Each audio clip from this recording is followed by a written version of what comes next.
আসসালামু আলাইকুম, কামরুনস কিচেনে সবাইকে স্বাগত। এখানে দেখুন আমি ছোলার ডাল আর চাল ভিজিয়ে রেখেছি। ছোলার ডাল আছে 1 কাপ আর চাল আছে 1.5 কাপ। আপনারা চাইলে অন্য ডালও দিতে পারেন, আরও আমি ছোলার ডালই শুধু দিয়েছি। আমি 5-6 ঘন্টা মতো ভিজিয়ে নিয়েছি।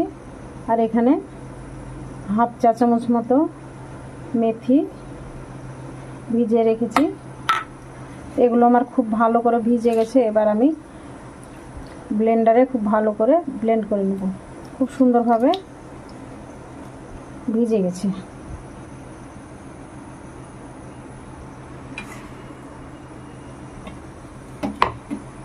এবার আমি মিক্সির জারে দিয়ে দেব।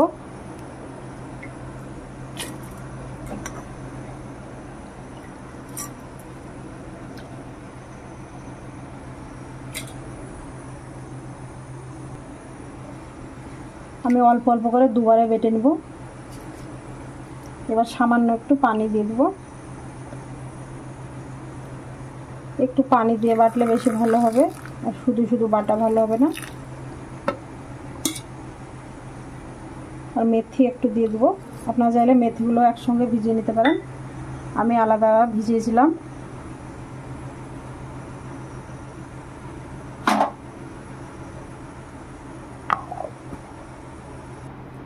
বাটাটা কেমন হয়েছে দেখে নেব।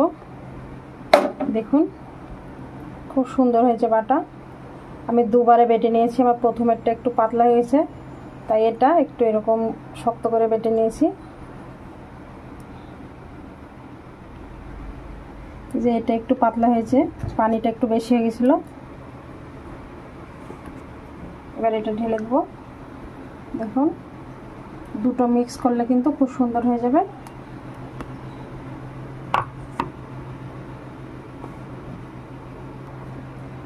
দেখুন আমি দুটো ব্যাটার একসঙ্গে মিশিয়ে নিয়েছি, খুব সুন্দর হয়েছে।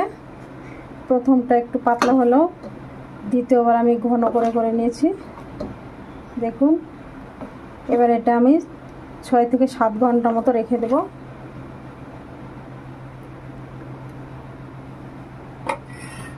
এবার ঢাকা দিয়ে 6 থেকে 7 ঘন্টা মতো রেস্টে রেখে দেব। এখানে আমি একটা চাটনি বানিয়ে নেব। এখানে নিয়েছি বুটের ডাল, এখানে নারিকেল। আমি নারিকেল এরকম কাটা নিয়েছি, আপনারা চাইলে কুরানো নারিকেলও নিতে পারেন। আর এখানে কিছুটা বাদাম, আর এখানে মরিচ। তা আমি এগুলোকে প্রথমে ভেজে নেব। ছোলার ডাল আর বাদামটাকে ভেজে নিতে হবে। প্রথমে কড়াই বসিয়ে দিচ্ছি, কড়াই দিয়ে দেবো বাদামগুলো।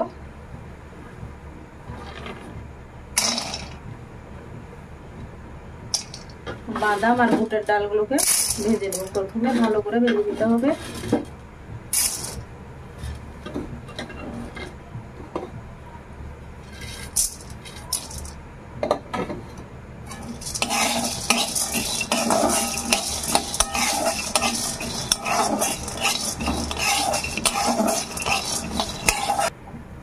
এখানে কাঁচামরিচ 3টে একটু ভেঙে দিয়েছি, নাহলে ফাটবে।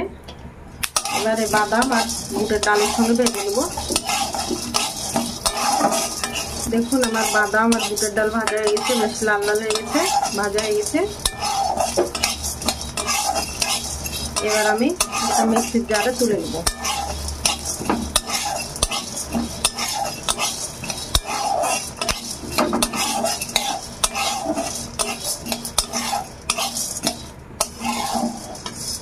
নারিকেলগুলো দিয়ে দিয়েছি।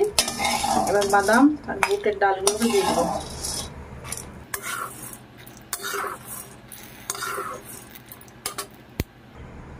এখানে দিয়ে দেবো একটু লবণ। প্রথমে আমি একটু শুকনো বেটে নেব, তারপরে একটু পানি দিয়ে বাটবো। এই যে খুব সুন্দর করে বেটে নিয়েছি।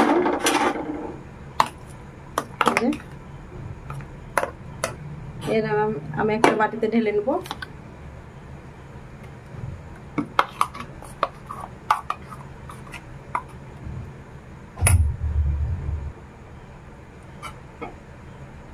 এখানে আমি দেখুন তেল গরম করে নিয়েছি, সরিষার তেল একটু দিয়ে দিলাম, সরিষা আর সামান্য একটু জিরে। আমার কাছে কারি পাতা না, আপনারা চাইলে কারি পাতাও দিতে পারেন। আমি জিরাটাও দিয়ে দিলাম। এবার আমি দিয়ে দেব।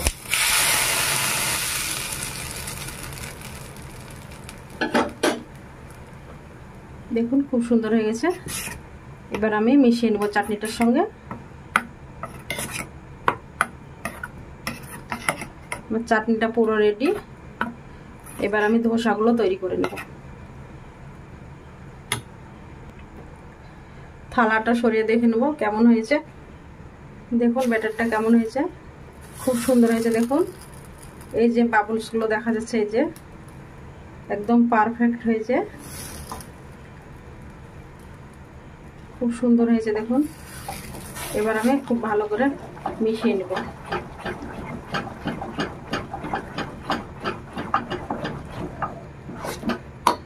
সামান্য একটু দিয়ে দেবো লবণ, দিয়ে খুব ভালো করে মিশিয়ে নেব।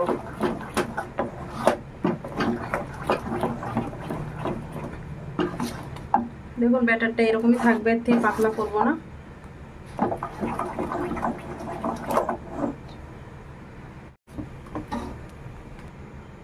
এখানে আমি একটা প্যান বসিয়ে দিয়েছি। এবার আমি 1 চামচ ব্যাটার নিয়ে নেব। আমি তেল কিছু দিলাম না, কারণ তেল দিলে তাওয়া থেকে উঠে আসে। লোহার তাওয়া হলে ভালো হয়, তেল দিলে উঠে না, কিন্তু এই তাওয়াতে তেল দিলে উঠে আসবে, তাই আমি তেল দিলাম না।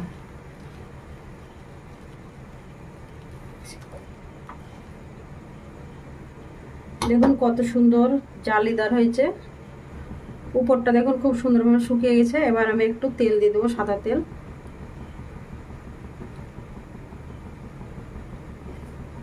খুব সামান্য দিলাম।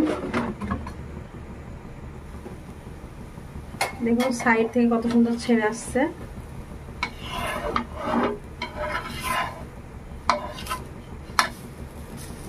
আমি আর একটু রাখবো কালারের জন্য, হয়ে গেছে।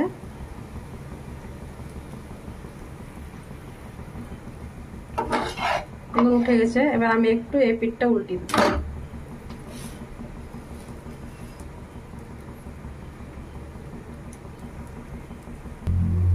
আমি ওই পিঠটা উল্টে নিয়েছি।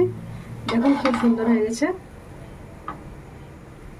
দেখুন কতটা মুচমুচে হয়েছে, ভাজ হতেই চাইছে না, দেখুন ভেঙে যাচ্ছে। এই যে আমার একটা রেডি হয়ে গেল,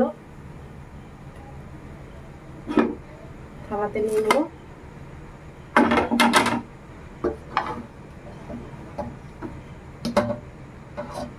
আমি এই কড়াইতে আর একটাও দিয়ে দেবো।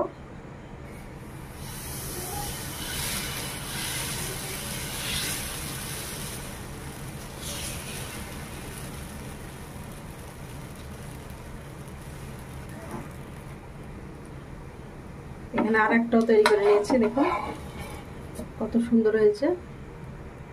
আমি তাওয়াটাকে একটু পানি দিয়ে ধুয়ে মুছে নিয়েছি। এবার দিয়ে দেব।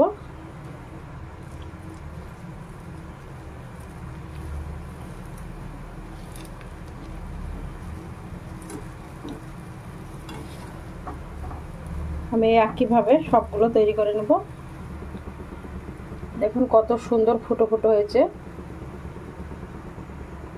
আর এগুলো খেতে খুবই মুচমুচে হয়, খেতে কিন্তু দারুণ লাগে। ওই চাটনির সঙ্গে যা ভালো লাগে খেতে। দেখুন তাওয়া থেকে চারদিক ছেড়ে গেছে, খুব সুন্দরভাবে উঠে যাচ্ছে। এটা তুলতে কোনো কষ্ট নাই। দেখুন খুব সুন্দরভাবে লাল হচ্ছে আর একদম মুচমুচে, দেখেই বুঝতে পারছেন। আমি ওই পিঠটা আর একটু দিয়ে দিলাম যাতে আরো একটু ভালো মুচমুচে হয়।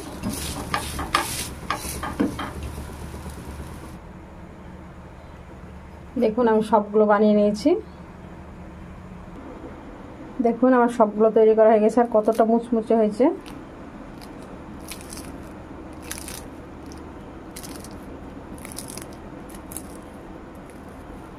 শব্দ শুনে বুঝতে পারছেন কতটা মুচমুচে হয়েছে। দেখুন এই চাটনিটার সঙ্গে এই ধোসাগুলো খেতে এক দুর্দান্ত হয়েছে, আর কতটা মুচমুচে। দেখুন এই যে কালারটা হয়তো আসেনি লাল, এরকম পুরোটা হয়নি, পুড়ে গেলে আবার তেতো লাগবে। মুচমুচে হয়েছে দেখুন। খুব সুন্দর হয়েছে, খেতেও দারুণ হয়েছে।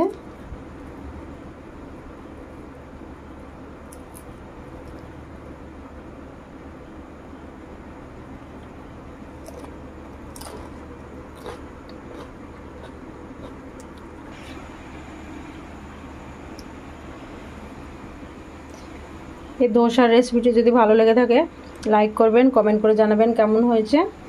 আর খেতে তো দারুণ হয়েছে। এটা খেলে সকালে রাত্রে একদম পেট ভরে যাবে, নাস্তা হিসাবে খাওয়া যাবে, খুবই ভালো লাগছে খেতে। এটা দারুণ টেস্টি, চাটনিটাও খুব ভালো হয়েছে। ভিডিওটি যদি ভালো লেগে থাকে লাইক করবেন, কমেন্ট করে জানাবেন, আর চ্যানেলটিকে সাবস্ক্রাইব করে দেবেন, পাশে থাকা বেল বাটনটি টিপে দিবেন সবার আগে নোটিফিকেশন পেতে। আপনারা সবাই ভালো থাকবেন, সুস্থ থাকবেন। আল্লাহ হাফেজ।